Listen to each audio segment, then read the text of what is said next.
Semi-finals ng Urabuto Satsugen, natalo ng Fuji ni Aira si Gashakura. Pagkatapos ay nilabanan naman niya si Magensha, ang pinakamalakas sa pangkat ng Uruhama.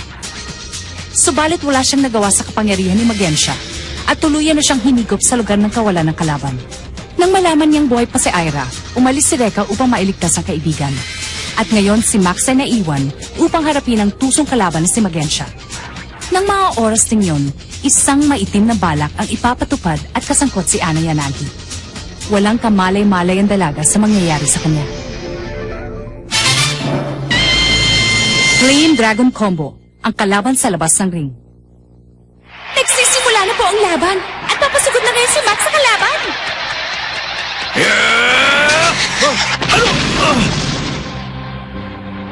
Na naman, tumagos din siya sa kalaban. Ganyan din ang nangyari kanina kay Aira. Para bang tumama lang sa hangin ang suntok na ginawa ni Max. Gaya ng sabi ko, ako ang taong immortal. Tumahimik ka na! Wala akong pakialam kahit na immortal ka pa!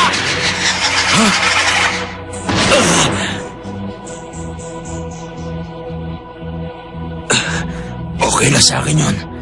Dahil ikaw lang ang taong lumoko sa akin ng ganyan! Sinungaling ka! Ilang beses ka na nga naming niloloko pero hindi mo man lang nalalaman! Ha? Tumigil ka nga! Sino ba talaga ang kakampi mo? Kami o sila? Huwag kang tatalikod sa akin kapag nakikipaglaban. Ha? Ah! Ah!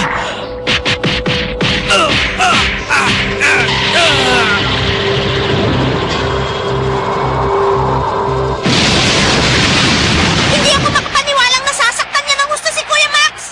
Yan ang napapala ng mga taong sinungaling! Napakalakas! Ang ipinakita ni Magensha ay kakaibang lakas! Sa pamamagitan ng kanyang kanang kamao na pabagsak niya si Max Domon!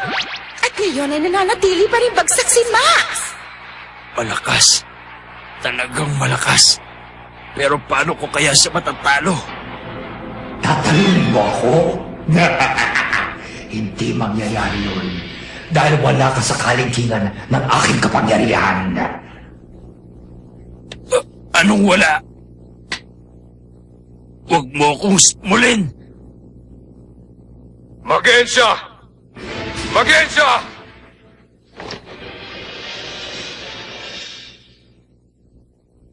Ginoong Mori, Iwanan mo na ang labang ito. Abala sila sa laban at sa paghahanap kay Aira. Kaya walang nagbabantay ngayon sa ating target. Kaya ngayon, pagkakataon mo na!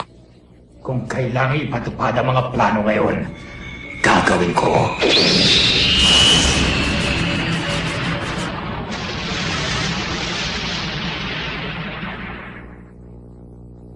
Ilang sandali na lang at gagaling na si Lorcan.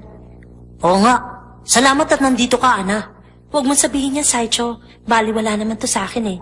Ito lang ang maitutulong ko sa aming pangkat. Ha? Oh, Ana, may problema ba? Saicho, sa likod mo! Ah! Ah! Ah! Ah! Ah! Teka, sino ka bang talaga? Ah! Yuno Sarashi! Ah! Ah! Sancho!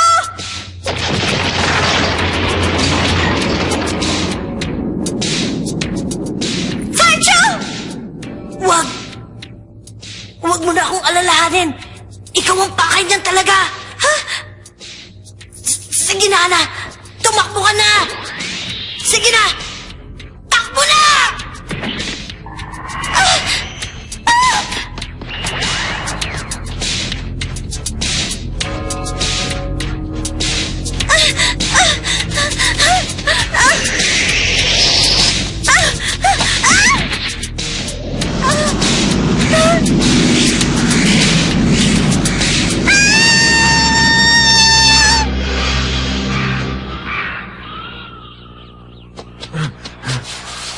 Kilala ko yun, ha?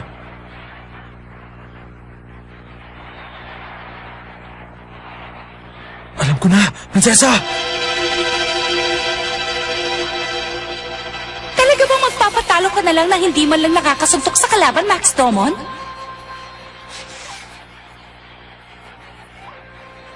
At Si Magensha ay walang ginawa kundi titigan na lamang si Max. Nakakatakot siyang kalaban. Hindi na siya dapat tumayo. Dahil hindi na siya pagbibigyan ng aking kapatid.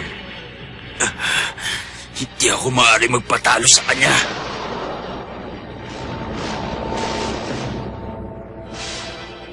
Itinaya ni Ira ang kanyang sarili para sa akin. Kahit na hindi pa niya kaya, hinarap pa rin niya si Magensha.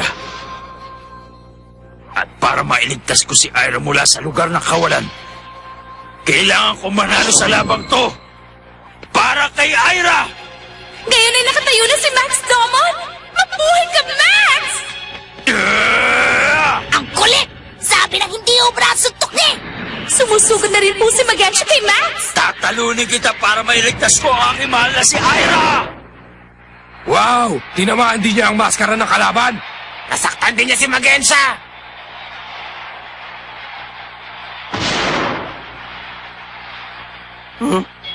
Ayos! Nakita niyo na, tinamaan ko ang guy na to!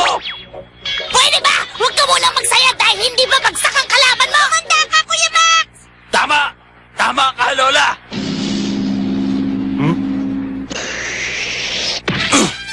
Ngayon! Ang panalo mo! Imposible. Hindi ganyan kadaling matalo ang kapatid ko. Gagawin kong pambukas ng lata ang kamao ko para mabuksan niya maskara mo!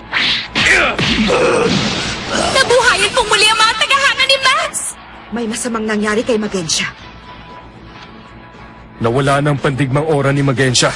Hindi na siya ang Magensha kalaban ni Max. Tama ka. Maaaring nakaisip siya ng paraan para makalabas sa kanyang katawan. Imposible yun. Hindi naman natin siya nakitang lumabas ng ringa. At wala rin siyang panahon para makipagpalit sa iba. Pero ang nilalang na yan, imposibleng si Magensha pa rin ang nilalang na yan. Kung tama ka nga, hindi ko na alam kung anong nangyayari. At kung hindi yan ang totoong Magensha, nasaan na kaya siya? Masama ito.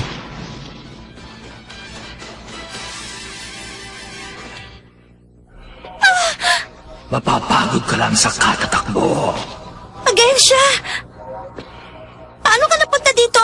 Hindi ba dapat nakikipaglaban ka sa arena? Huwag kang mag-alala.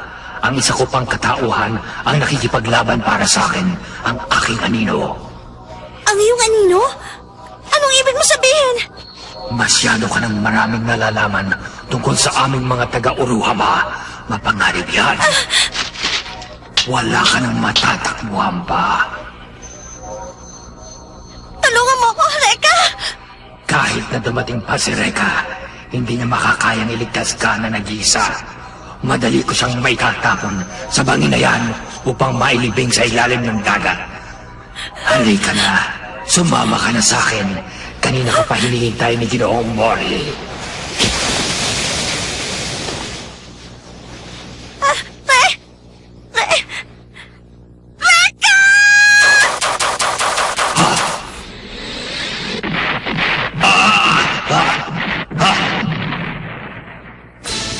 Talagang matibay nga yung maskara mo dahil nakayanan niya ng fireball ni Nadare.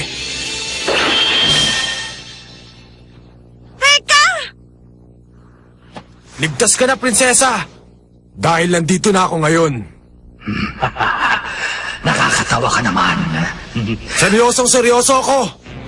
Magensha, marami akong tanong sa'yo pero bago ang lahat, maghaharap muna tayong dalawa ngayon! Ryunen! Unang dragon! Saiha! Huli na kita ngayon! Tumagos lang ako sa kanya. Hindi maaari. Hindi rin siya kayang saktan ng fireball ni Saiha. Ano ba talagang kaya kong gawin?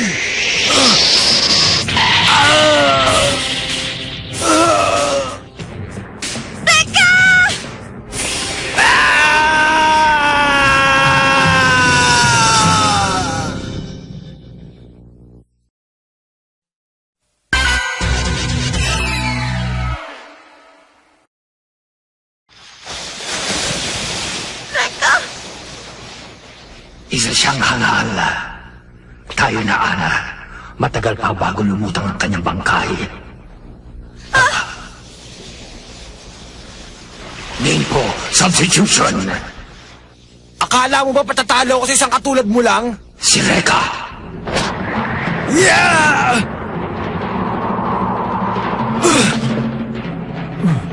Bakit ka nabigla? Kung kaya maging dalawa, kaya ko rin gumawa ng isa pang katulad ko. Baliwala yan sa akin. Walang nagawang yung mga Flame Dragon sa akin, kaya walang dahilan para ako matakot sa'yo. Hindi mo ako matatalo. Kanina yon. Subukan mo ngayon ang sikreto ko! Tingnan natin ngayon kung hanggang saan ang tigas mo. Heto na sila!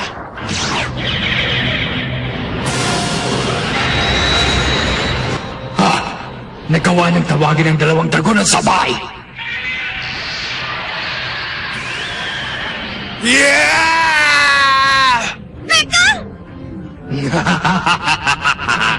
Malamang na hindi magkasundo ang dalawang dragon na tinawag mo. O kaya'y hindi mo kayang hawakan ang kanilang kapangyarihan. Kapag pinilit mo magpatuloy, maaari kang kainin ang sarili mong apoy. Yeah!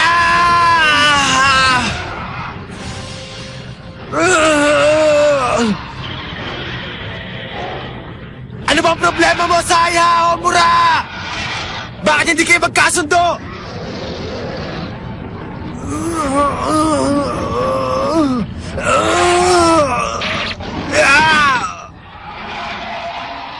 Ang iyong kakulangan ng kakayahan ang nagdala sa iyo sa kabiguan. Nasayang lang ang iyong pagod dahil hindi mo naman pala kaya. Isa ka lang baguhan. Ngayon ay mararanasan mo ang nangyari kina Ira at sa iba ko pang mga kasama. Sino? Sinong tinatawag mong baguhan? Humanda ka! Hindi siya nilamon ng dragon.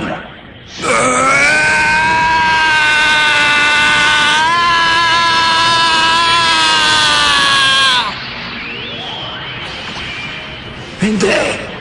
Ngayon na!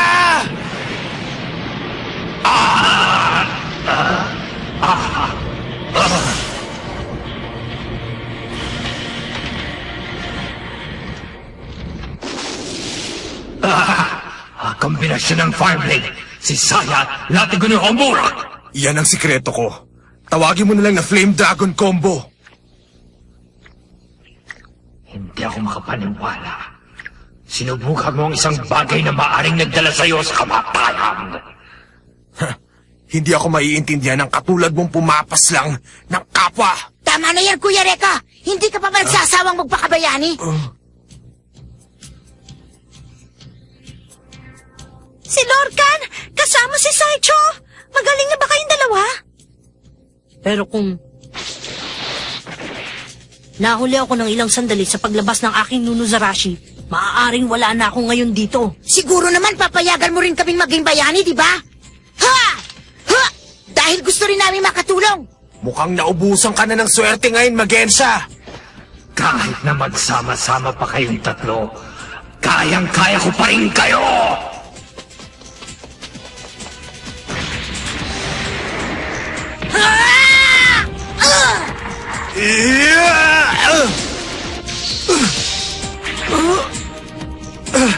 Prinsesa!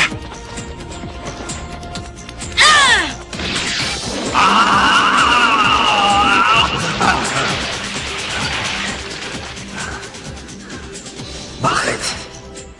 Bakit hindi sila tinatabla ng aking pag-atake? Bakit iniinda ko ang kanilang malamyang pagsugod? Ano? Hindi maaari! Nagkakaroon ng lamat ang aking maskara! Alam ko na, nang sinugod ako ni Reka, hindi ako makapapayag! Hindi ko sila matatalo sa kalagayan ko ngayon! Ngayon na! Eto na sila! Kailangan ko lang umalis!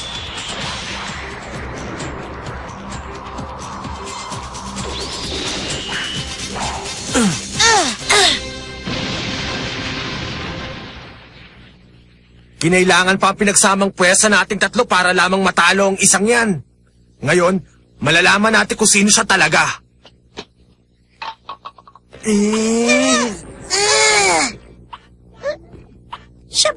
ang matandang yan. Yan ba si Magensya? Hindi si Magensya to! Dahil sa yung taong sumalubong sa atin bago tayo pumasok ng paligsahan. Dapat pala noon palang binigyan ko na siya ng leksyon. Anong nangyari sa Magensyang nakalaban niyo kanina? Saan na kaya nagpunta ngayon ang totoong Magensya? Peace, Bahan! Peace! Talagang nagkakapigla po mga kaibigan. Si Magensha ay nawalan ng malay dahil sa pag-atake ni Max. Palagay ko hindi na siya muling makakabangon pa. Ayan na siya! Sasabihin na ng tagahatol ang desisyon sa labang ito. Si Magensya ng Uruhama ay hindi na muling makakabangon. Kung gano'n ang nanalo sa laban nito ay si Max Domon. Hindi! Ha? Hindi pa tapos ang labang ito. Yan ang pandigmang ora niya. Bumalik na ang totoong Magensya. Si Magensya! Magensya, magpaliwanag ka sa akin! Bakit ka bumalik dito nang wala man ng dala para sa akin? Ang ibig sabihin nito ay nabigo kang makuha ang manggagamot! Natatakot ako. Nakikita ko sa kanyang mata ang galit. Bigyan mo pa ako ng isang pagkakataon. Tatalunin ko ang pangkat ng Hokage at mapapasayo ang manggagamot ang si Ana Yadagi. Max, mag-iingat ka! Nandyan na siya! Sa hindi inaasahang pagkakataon, si Magensha ay muli pong nakabawi kay Max Domon. Nabuhay muli si Magensha. Ngayon ko lang nakita ang kapatid kong ganyan. Simula na umakyat sa saring ay ngayon lang siya bumalik sa kanyang sarili.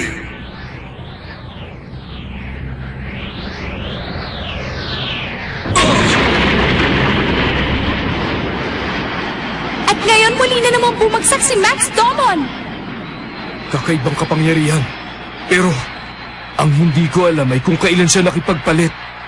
Para bang na-warp siya papunta dito. Warp baka mo. Paano kung nakalalakbay siya ng hindi napapansin dahil sa gamit niyang kanyang lugar na kawalan? Lugar ng kawalan?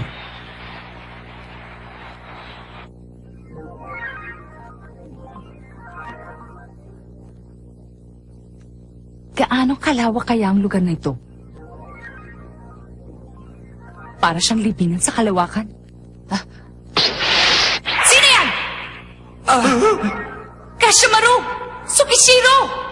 Aira Kirisawa, pati ikaw nakulong din dito sa lugar ng kawalan? Ay, naka. Akala namin ikaw na si Magense.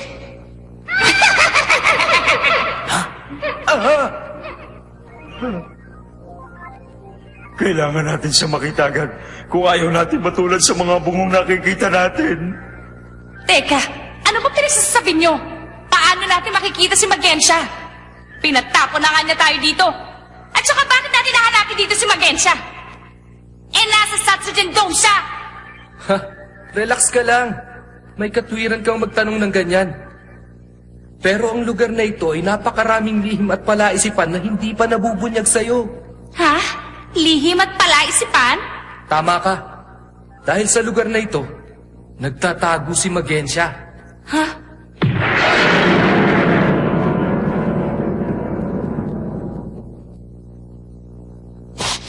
Ano pa ang hinihintay mo?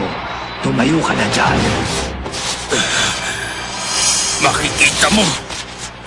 Huwag kang mag-alala. Hindi kita paglalaruan. May matibay na akong dahilan para tapusin ang labang ito. Hindi rin ako patatalo sa'yo kahit ano pa mangyari. Tingnan nyo! Kumikinang ng husto ang singsing ni Kuya Max! Ayos na!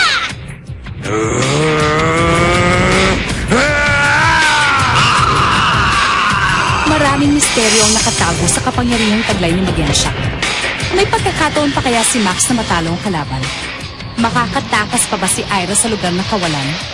Mahirap ang kalaban, subalit kailangan malagpasan.